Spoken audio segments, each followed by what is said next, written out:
Hi, I'm Silas Gibbs at duotechservices.com, and I'm here again with Sarah Loeffler, one of our mechanical engineers. And we were talking in a previous video about why an electrical repair and engineering shop has mechanical engineering capabilities. And we hit on a couple of topics, including working through the designs, making models, and even realizing the parts. Now, Sarah, one thing that we didn't really get a chance to talk about is we actually produce those parts in here. We don't just build a bunch of drawings and models and then send them off to some shop to make them for us. Why did we make the decision to do that? There are a lot of reasons why having an in-house fabrication workshop is so valuable for us. And one of those reasons is that designs change a lot. They change in different iterations based on requirements of things. Like you start with one thing and it kind of wavers, and having in-house fabrication capabilities gives you the opportunity to not only know that you have the time to go ahead and make what you need to make when you need to make it. As soon as the design is final, you can go ahead and start fabricating. You don't have to wait to get your drawings out to somebody who's gonna have to look over it, make sure they have the tooling for it, make sure they know how to set it up right. You can just kind of go ahead and jump into it. But in the midst of design change, halfway through fabrication, you may say, well, we need another hole in this. I mean, if you've sent that off to somebody else, they're going to be less likely to say, well, we don't have the opportunity to make that change. But here, we can say, yeah, no problem.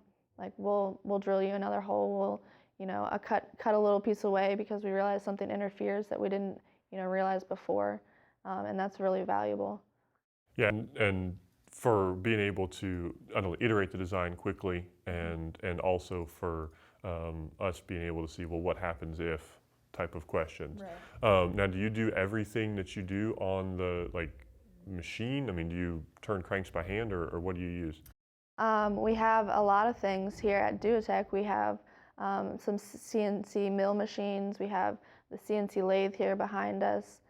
We do some tapping by hand. We do, we have regular hand drills and stuff. We have a lot of opportunities to use different types of machinery, and the CNCs are very nice because they go, unmanned basically. Once you throw the G-code in there, they can go for a couple hours machining parts, and you can go back and go design other things. And so that's really nice because you're not wasting a lot of time standing there, either turning cranks or just waiting for something to be done. You can know that it'll make the part that you want to make. Okay, so is machining the primary method that's used for making these prototypes, or what other opportunities do we have? So a lot of times we will machine things out of metal. We'll machine things with the CNC mill. But one of the other ways that we've recently started using is the 3D printer we have. And that's been very helpful in the sense that we can 3D print something that we know we want to make in metal someday. And it's a good fit check for making sure we've covered all our bases in terms of making things fit and tolerances and stuff. And that does have its limitations, 3D printing, but for the most part, it's a very good representation of what your model will turn into in metal. Sure, and I know a 3D printer is a pretty big investment for a shop, and there's a lot of different choices that are out there that would have to be evaluated. What might be some reasons that you would say that a shop would really get advantage and value from a 3D printer? Yeah, they're very quick, and the reason that's so valuable is because we do most of our designs in a CAD software. We already have a 3D model that we can use, that we're using throughout the design process anyways. So you just take that and you turn it into a different type of file and put it right into the software for the 3D printer. And it's a couple clicks to set up, how thick you want the layers of the plastic, or how dense you want the layers, and then you're good to go. So it's very quick, it's very efficient, and like I said, the only drawback of that is there are some limitations to tolerances when you're printing something, just because the layers are only so thin and it can only get to a certain type of tolerance. But it's very useful in just having something solid to be able to say this will fit in our design requirements.